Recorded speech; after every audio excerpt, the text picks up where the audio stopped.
Hey AfterBuzzers, welcome to an all-new Better Things after show here at AfterBuzz TV. Tonight we are breaking down Season 1, Episode 3, titled Brown. We have a lot to say, so please stay tuned. You're tuning into the destination for TV superfan discussion, AfterBuzz TV. And now, let the buzz begin. Hello again, AfterBuzzers. We are here at AfterBuzz TV covering Better Things, and it was a pretty good one tonight. We have a lot to say about it. I'm your host, Sam Davidson. You can find me on Twitter and Instagram at SamD43. I have my two lovely ladies here. Introduce yourselves. Let us know where we can find you on Twitter. I'm Heather Yerrid. You can find me on Twitter at Heather Yerrid. Hey guys, I'm Renee Ariel, and you can find me on Instagram and on Twitter at Renee Ariel. And you have a new blog, too? And I have a blog, guys. Check it out. It's catslipstickla.com. I just wrote an article about going on 7 dates in 7 days, so check it out. Yeah, you were a very busy woman. I was. Like Sam. Sam's a very busy Sam lady. is a busy lady when it comes to the men. She has a lot going on. What did you guys think of this episode? Because for me, this is kind of like... For me, this episode set in. I was like, okay, I'm familiar with these characters and I know who they are, and I'm still getting all these fun guest stars. That's exciting that I wasn't expecting. Yeah, I think the guest stars are the funnest part about it. This episode for me was a little bit off. I totally agree with the set-in thing, but the content-wise, I get that the premise was being about dinner and proving Sam wrong in regards to her date, but not too much action, in my opinion. I agree. It felt a little off. I mean, I enjoyed it so much, but it did feel like I wanted more to happen at the same time. Yeah. You just wanted Sam to get laid, I think. Yes. Yes. I was waiting for that moment to break, and like, you want to just like go in the car? Well, I we was did so waiting for that. think in the beginning that Yes. from behind. Oh, yeah. Who thought she was having sex? I did. Oh, I know. And we... Yeah, we're all like... Here at this going studio, on? we played it, and it accidentally, we didn't have our headphones in yet, so it was loudly playing, and we were like, oh, of course, God, she's doing it, and Right. and she actually was plunging the toilet, which, by the way, I'm terrible at. I just can't figure it out. It's hard. Who It's invented that? Like, there's got to be a different way to plunge a toilet and like, get the isn't same there result. an app for that? Right? Right? God, I want to press a button and I just want it to be done. Like, Well, if you were Kylie Jenner, you would have that because they have those It's toilets true. that do that themselves. and she has like an elevator in her house. Yeah. I also need to work on that as well. Well, Kylie Jenner's an alien, so I think that we can all agree we just cannot live up to that. Okay, David Duchovny. First of all, Californication is one of the reasons why I love Pamela Adlon so much. Her character in that show. Did you guys watch Californication? Oh yeah. Renee, you will love it. David Duchovny is just such a Just an interesting character. I'll just say an interesting I'm like, character. he's a Interesting. stud. He's a psycho. Like, it's amazing. And so he was the actor that's in the beginning of the episode. For those that don't know, I'm not sure if he played himself exactly, or I think he did play himself. but it was like he a was diva. David. Yeah, a diva version of David. I loved it. I loved the umbrella, the girl in the back with the umbrella. That was so good. I looked So at that funny. and I was just like, I totally get her. And like, why do I ever do that for people? Been there. How is that doing that for people? It doesn't feel good. And, and then, but you just pretend it's not happening. But then when you see it on screen and you're like, oh my God, this is real. And then I thought to myself, I would so much rather be David Duchovny. Getting just the umbrella treatment. Oh my God, I love the umbrella treatment. And I think that's what I deserve. it's like It is sunny. what you It's like deserve. sunny out. Could you just like get an umbrella maybe and just like put it Whatever. over me? I don't need that. But Yes, you do. You deserve that. Yes, Thank girl. I will hold your umbrella any day. I would feel so uncomfortable if anybody ever held my umbrella. I'd be like, please stop. Please just, like, I don't need you. Please go away. I don't want to. But it was a lot of fun. Another play on Hollywood that I love, real life stuff. Then we get to see Lenny Kravitz. Yes, that was amazing. I was just glad also to see Sam get some action. Right? She finally looks like she got a decent role. That was a decent role compared to her like sexual roles. Yeah. Compared to like all the other roles we've seen her in, I was like, okay, great. She's next to David. She's got this thing going on, and then when Lenny comes in, maybe she can swindle her way into another role through Or- that. Another something. What did his name is Mel. So what do we feel about him? I don't want him to go back to New York. I liked their chemistry, and I enjoyed him. And is he really going through a divorce? Did he just say that to hope something would happen? But then nothing happened. He didn't even try a move. I don't know. I liked him. I want him to stay longer, but I don't think he will. I think he's going to come back. You think so? Later in the season? Oh, yeah. I definitely think we're going to see him. But when I saw Mel True Blood, I was like, oh my gosh, are they filming True Blood again? I know. I got like super excited. I was like, is this a vampire show? Yes. So that was my first thought. But his energy, I have not had a character on a show make me feel the way he made me feel tonight. Seriously, right? He was just so... There was just something about the tone of his voice, the pace. Yes, it was amazing. And you're like, sing me to sleep every night. Yes, and I feel like he like brought her down in a positive way, like her energy down too, where she just felt comfortable with herself. Yeah. And he came over for dinner with her mom and kids. Like that's... Who does that? You know, I will say this. There is times if you travel a lot and if you work a lot where you do crave that home cooked meal or just being in a house. I know that when I'm in a house now, because I live in an apartment, I'm like, wow, what it's, I just had it happen this weekend. Like, what, wow, to be in a house, it feels good to be at a home. So I can see that craving, that need for it. I love home-cooked meals. I can't cook, so it's really nice. Like, I would take any invitation. If someone's like, you want to come over for dinner? I'm like, I'll be there. When, what time? I'll cancel my plans. I'll be there. Thank you. Well, I think that Sam got that, too, because she's like, I know your life. It wasn't even as though... I think when she invited him, maybe she knew that, maybe there's something. But I think at the end of the day, it was just like, you need a home-cooked meal. You want to be around a crazy family. You're just staying at hotels. Let's do this. And her family was in top gear. Yes. What happened with the babysitter? What was that? See, we didn't even see that. She was like, I don't like how your daughters talk to me. And we're like, okay, fuck right. Yeah. Back to, remember when me and you, Heather, would talk about how maybe we were little shits when we were kids, when our parents were, being all crazy. I'm not going to lie. We had a couple babysitters quit because of me. Oh, really? How old? Up till how old? I was like 8, no, like 9, 10. Gotcha. I think the last maybe time... 11. Yeah. I think the last time I pissed a babysitter off was like 5 and I got the shit beat out of me. So after that, I never pissed off a babysitter again. I was like, okay. No. I got mine fired. Oh, you did? Because I was 5 years old and she thought that was the appropriate age to show a kid the movie Scream. Which is not my favorite movie, but at the time, like, it haunted my childhood. Like, I remember every night having nightmares about a killer following me. You were 5 when Scream came out? Well, I wasn't 5 when it came out. Oh. I was 5 when I watched it. Yeah, no, she was younger. Yeah, I was a little baby. Renee is 94. It came out in 95. Oh, nice. So anyone who is in Los Angeles, 97. Scream's 20th anniversary is a week from this Saturday. Yes. And that is my birthday party. All right. That's where I'll be. That's where I'll be. Oh, I'm sorry your babysitter. I'm sorry your babysitter did that to you. Yeah, her name was Rachel. Shout out to Rachel if you watch AfterBuzz. Please don't show children the movie Scream under the age of 15. It made you who you are. It made me who I am today. It made me a stronger person. Aww. Thank you guys. Thank you to our live studio audience. You guys are the best. Hey. Speaking of that lighter side, I feel like we saw a lighter side of Max. Oh, you mean like with she was at peace? No pants? She had no pants on, but at the dinner table, she was so peaceful. She was so calm. I was nervous. Me too. I thought that Mel and Max, they were vibing each other, and I was pretty scared about that. Ooh, that could be a forward thinking. Mm-hmm. The way she was like, yeah, thank you.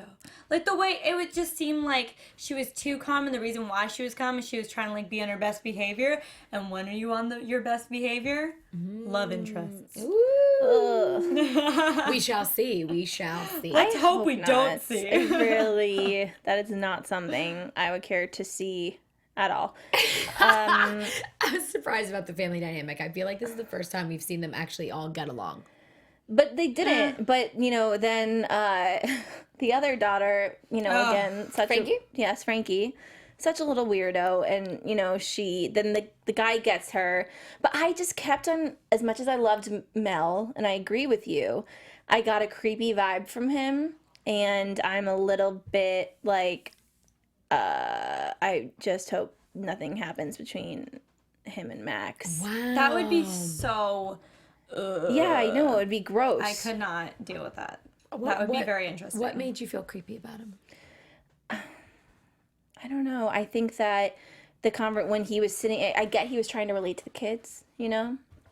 But, and I think what he did with Frankie, that was cute kid stuff. They're fine. But with Max, you saw the way she looked at him. I definitely think she was trying to, like, come, you know, be like, oh, really? Yeah, I mean, does she hate her mom that much that she's going to bring a guy home and she's going to try to, like, do something? I mean, I definitely think she's a sexual being.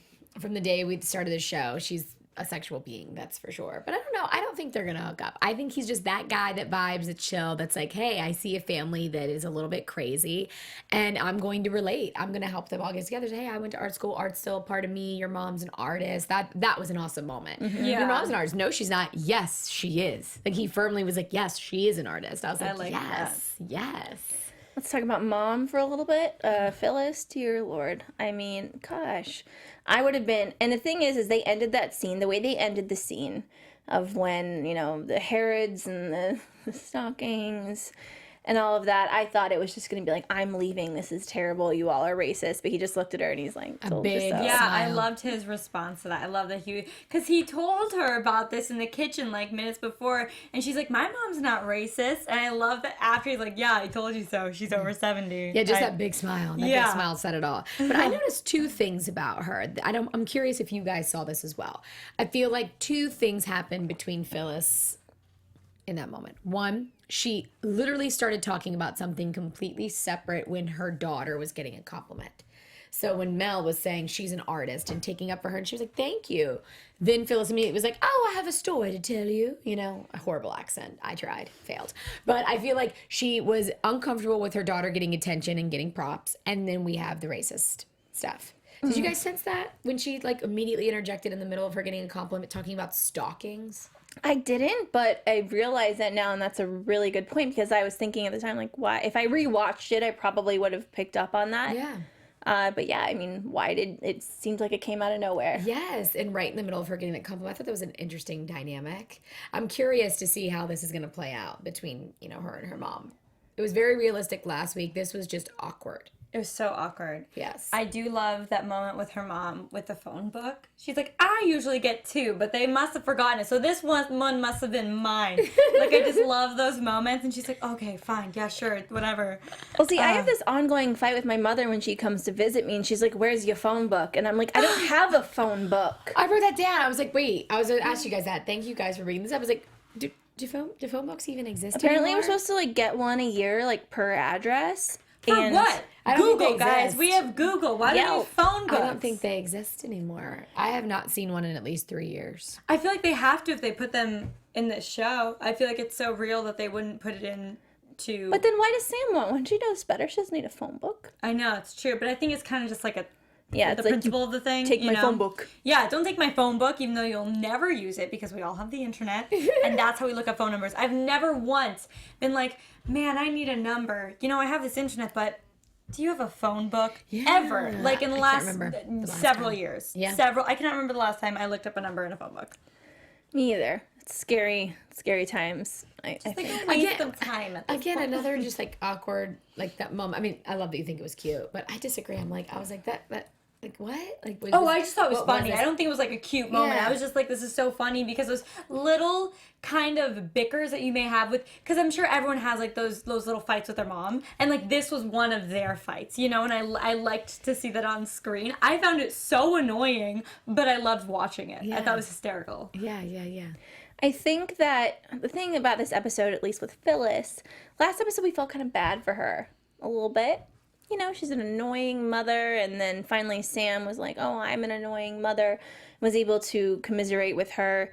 But this episode, we're like, you know, there's a reason that we don't know that much about Phyllis. She lives across the street. She's lied about her dad. Yeah, and there's a reason why Sam probably pushes her off. He's like, Mom, I don't want to talk. So now I'm connecting the two dots. So we talked a little bit about this last week where it's like the mother projecting her life and not asking about the daughter's life. And she's like, Mom, I don't want to compare our limbs or something, like we're monkeys. Now I can see where that annoyance and that like, Mom, it's not about you. that dinner table moment made me see a connection that we might further, keep getting visibility. It really pissed me off. After this, I don't know how much I can care for Phyllis. Yeah, I didn't like Phyllis in this episode either. What are you doing, Phyllis? Yeah, the kids even knew. That moment, we're all, and I loved all of our faces during the scene. We're just like, I had my mouth open. I was like, Me too. What is she doing? I was like, oh my gosh, it was a cringeworthy scene. It really was. There's one last part of the episode we didn't cover, which I really enjoyed, which was seeing Sam's friend Sunny more. Because we talked about, I think maybe it was in the first episode, or was it the second episode, that we met her friends and it was brief and it was just very, like... Second, because they were talking about her ovaries being a 16-year-old ovaries. Yeah, was that last week? I think so. Yeah. And they just kind of seem cliched and we're not supposed to like them. But we find out more about Sunny. It's really funny. She's really funny, and funny. I like that in the dialogue that's very short, you do find out more about the characters. Like, Sunny took Sam in when Sunny was 19 and helped her find a job, and she was beautiful and had confidence, and then she married, Jeff. How hilarious was that? The fact of how straight she said it, and then she was like, she had so much love for everybody, and then she married this fat, lush, piece of shit. She didn't say that, but just totally put him down to his face. It's like that moment when you're like, oh my God, you look like shit. Go fuck yourself. Yeah. I'll see you later. It's like, no, but you say it with a smile. That was amazing. It really was. It was sad. It was sad, though. Because everything she said was true, and this woman who used to have so much light coming from her now almost has like anger coming from her because of this guy who I don't know what Sunny does. I don't know what Jeff does. I mean, he obviously doesn't do a lot. He said something like, "What would you guys do without me?" So part of me thinks he's in the business. Part of me thinks somehow, some way he helped. But I'm gonna counter that again. I don't think it's sad. You know why? Because everybody has a conscious choice, right? If a woman chooses to stay in that, there's a reason that she needs to feel dependent on.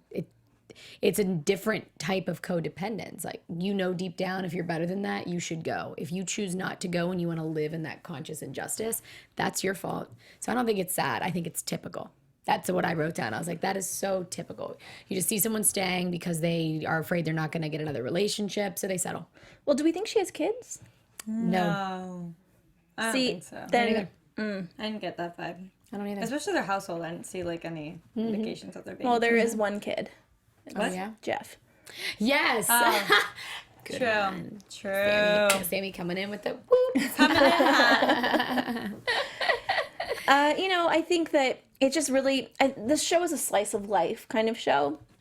And I'm sure, great to binge, actually, because you feel like by the end. I would love to binge this show. Yeah, you make progress. But week to week, it's like, okay, we moved a step, kind of.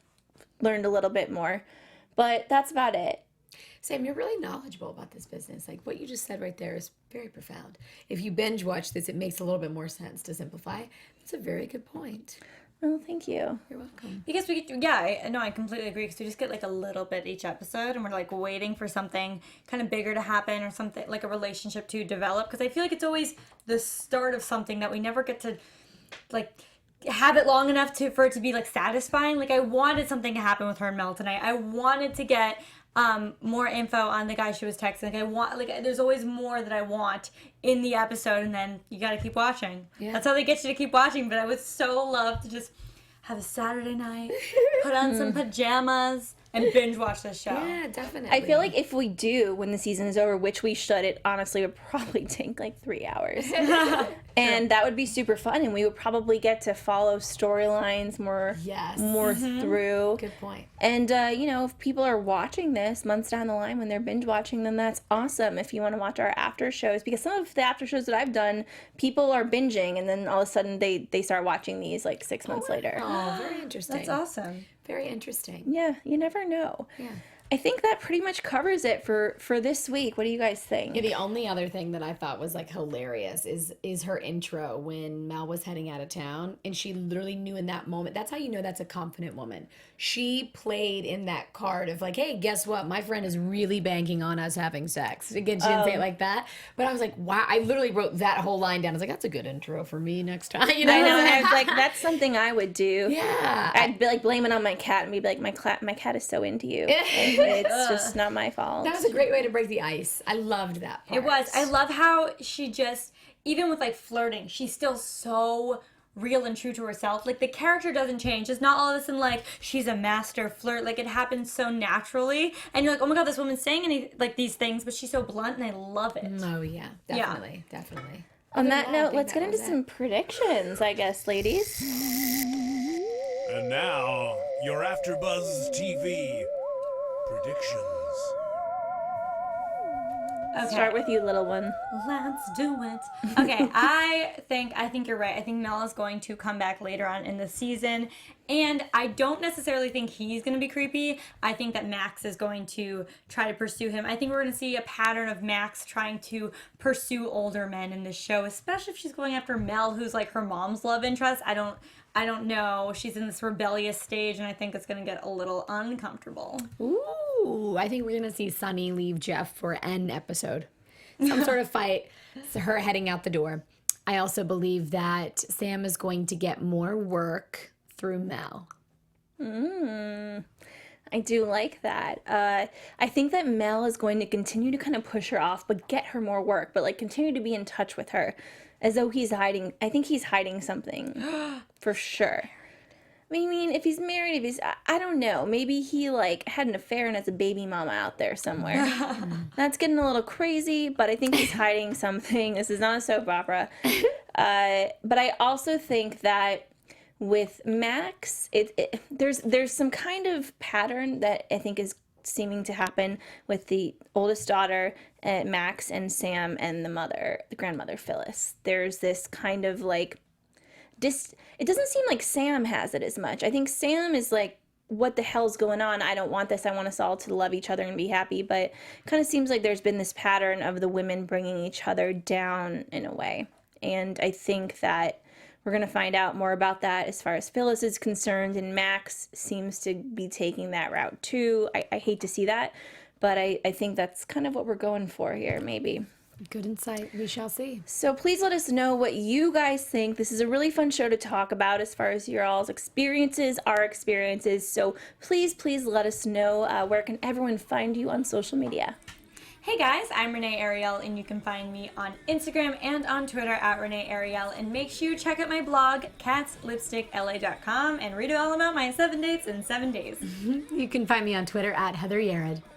And you guys can find me, Sam Davidson, samdavidsonentertainment.com, Twitter and Instagram at samd43. Of course, don't forget to follow us at AfterBuzz TV at AfterBuzz TV on all social media platforms. Use the hashtag ABTV Better Things, and we will see you next week. Bye. From executive producers Maria Menounos, Kevin Undergaro, Phil Svitek, and the entire AfterBuzz TV staff, we would like to thank you for listening to the AfterBuzz TV network.